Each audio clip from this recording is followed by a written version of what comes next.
Guys, haven't been doing the videos much lately. Let me clean this shit. Haven't been doing the videos lately just because I've been busy working. But now that I got some extra free time, I wanted to get back into things. So yeah, let's get right back into everything. I was correct about Anthony Smith. Thankfully.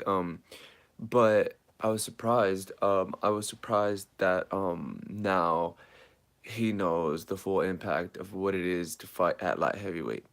Now, what do I mean by that? In his first two outings, he went up against ex-champions who aren't the biggest light heavyweights.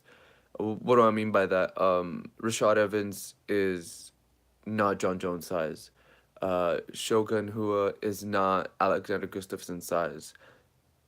Do you get where I'm, going with this?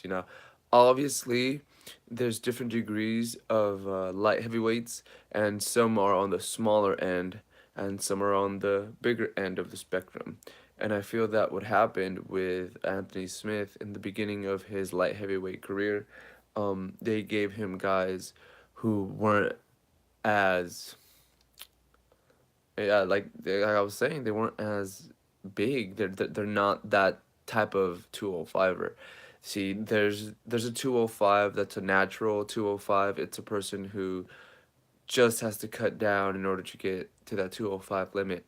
And then there are those big ass motherfuckers who are basically heavyweights and they're cutting a tremendous amount of weight in order to use that to their advantage and fight at light heavyweight.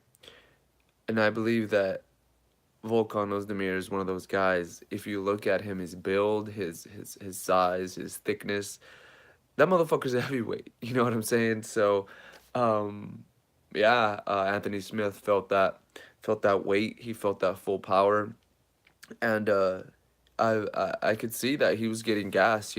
If you look at the last sequence when he gets the choke and when it's all over, he lays down and he's taking a break for mad hours, yo. Like not reality, not an hour, but he was. Trust me, that was the longest I've ever seen anybody lay down on the octagon after a loss or after a win. He was gassed. He was gassed. It reminded me of Eric Andrus' loss lately. So, that's not saying anything good, man. What do I think of his performance? I think it was awesome. Obviously, in order to show champion spirit, you have to weather some storms, and it looked like he was able to do that against Ozdemir. And yeah, now it's gonna be a waiting game for Anthony Smith. Obviously, he deserves some time to recover. He deserves some time off. He had a bunch of fights this year, back to back to back, so he deserves some time off. What do I think the UFC is gonna do? I think if they're smart, they will give him a title shot. He has a nice highlight reel heading, you know, into that. So if they're smart and they market it right, he could look like a dominant force to reckon with, and he may be the one that they give a title shot to.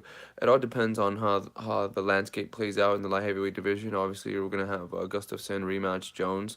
I'll make another video about that, going into detail about that fight. But however that fight plays out, it's gonna affect whether Anthony Smith gets his title shot. Um, I'm not sure whether if it's Jones or if it's Gustafsson, if they give him the title shot. I don't know what matchup makes more sense to the matchmakers.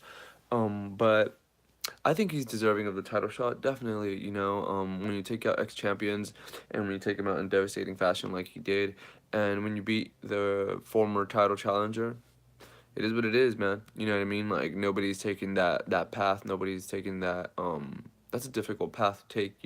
Being able to take out former champions and then go up against one of the top ranked in the division. That to me solidifies your position, and it shows that you took the steps that you needed to take in order to get towards the title. So I wish him the best.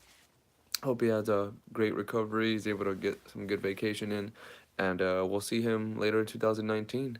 So Anthony Smith got that one right. Woo whoop.